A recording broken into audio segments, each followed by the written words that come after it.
আসসালামু আলাইকুম dear viewers, English language হাববিডি থেকে সবাইকে স্বাগত জানাচ্ছি আমার আজকের ভিডিও লেকচারে। আমার আজকের ভিডিও লেকচারটি হচ্ছে solution to English questions with explanation.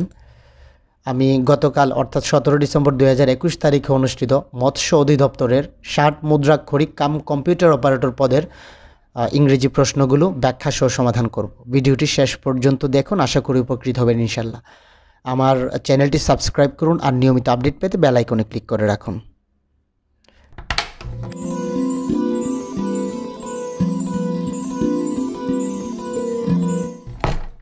Number 1, maiden speech means. তো মেডেন স্পিচ মানে হচ্ছে ফার্স্ট স্পিচ অর্থাৎ প্রথম বক্তৃতা, যেটা আছে অপশন ঘতে। অপশন ঘ হচ্ছে এখানে correct. Number 2, who can do it বাক্যটির প্যাসিভ ফর্ম হবে, অর্থাৎ এই সেন্টেন্সটির প্যাসিভ ফর্ম কোনটি হবে? এটা একটি ইন্টারোগেটিভ সেন্টেন্স। প্রথমে ডব্লিউএস কোয়েশ্চেন হু দিয়ে শুরু হয়েছে। তো আমরা জানি হু থাকলে বাই হোম ব্যবহৃত হয় হুর পরিবর্তে, তো বাই হোম ব্যবহৃত হবে। এখানে আছে ভার্ব আছে মডাল অক্সিলারি ভার্ব ক্যান।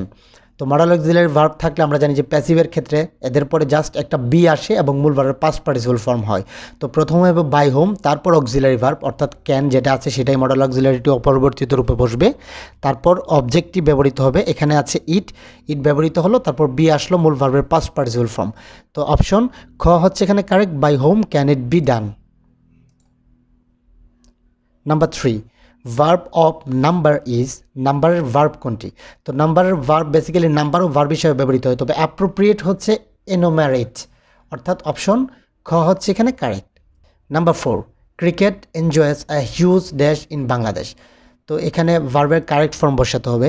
তো এখানে যে ক্লুটা আছে সেটা হচ্ছে যে এ হচ্ছে একটা আর্টিকেল। আমরা জানি যে আর্টিকেলের পরে নাউন ব্যবহৃত হয়, আর আর্টিকেলের পরে যদি দুটি শব্দ হয় তাহলে প্রথমটি অ্যাডজেক্টিভ এবং পরেরটি নাউন ব্যবহৃত হবে।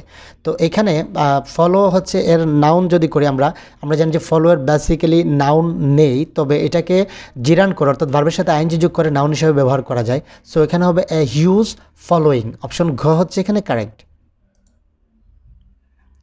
Number 5, we dash waiting for him until he comes back. তো এখানে এটা হচ্ছে একটা কমপ্লেক্স সেন্টেন্স। এখানে আনটিল হচ্ছে কনজাংশন।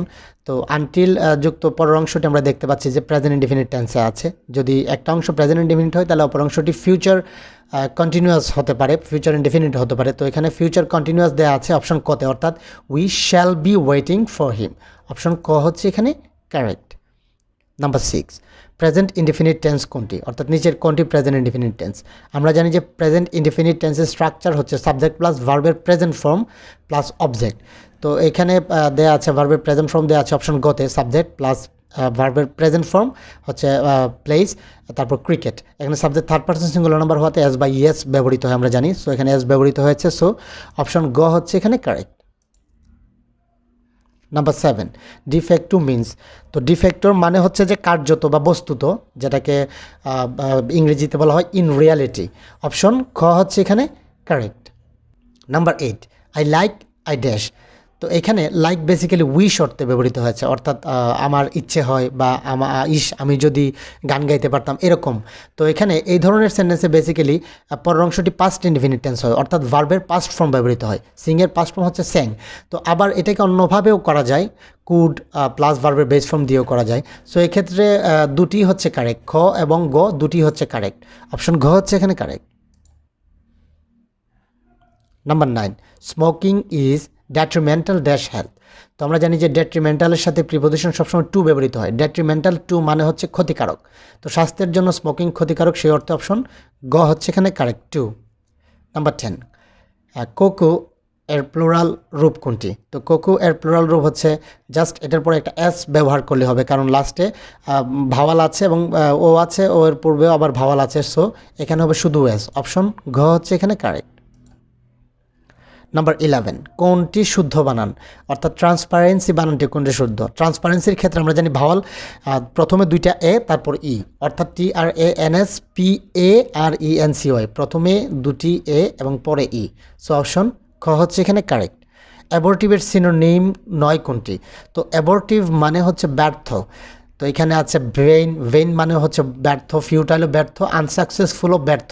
সো এটার সিনোনিম নয় হচ্ছে সাপোর্টিভ, অর্থাৎ সমর্থন করা। অপশন ক হচ্ছে এখানে correct. Number 13 he was dash honorary magistrate. তো এখানে অনারারি এইচ এর উচ্চারণ হয় না, বেসিক্যালি ভাওয়াল সাউন্ড আসে প্রথমে। আমরা জানি যে ভাওয়াল সাউন্ডের পূর্বে এন ব্যবহৃত হয়। তো এখানে যদিও কনসোনেন্ট লেটার আছে কিন্তু সাউন্ড হচ্ছে ভাওয়াল, সো এখানে হবে এন অনারারি ম্যাজিস্ট্রেট। অপশন খ হচ্ছে এখানে correct. Number 14 who wrote beauty is truth, truth is beauty. তো এটা বেসিক্যালি আমরা জানি যে জন কিটসের একটি লেখা, সো অপশন গ হচ্ছে এখানে correct, kits. Number 15 and the last one, কোনটি কম্পারেটিভ ফর্ম অফ অ্যাডজেক্টিভ, অর্থাৎ নিচের কোনটি এখানে কম্পারেটিভ ফর্ম। ব্যাড হচ্ছে আমরা জানি যে পজিটিভ ফর্ম, তারপর বেস্ট হচ্ছে সুপারলেটিভ ফর্ম, ওর্স্ট কীভাবে ব্যাডের সুপারলেটিভ ফর্ম, আর ব্যাডের কম্পারেটিভ ফর্ম হচ্ছে worse, WORSE, worse. So option ঘ হচ্ছে এখানে কারেক্ট। So viewers, thank you for watching this video. যদি ভিডিওটি ভালো লাগে তাহলে একটি লাইক দিন, আর যদি কোনো প্রশ্ন থাকে সেটা কমেন্ট সেকশনে জানান, আর অবশ্যই শেয়ারের মাধ্যমে অন্যদের দেখার সুযোগ করে দিবেন।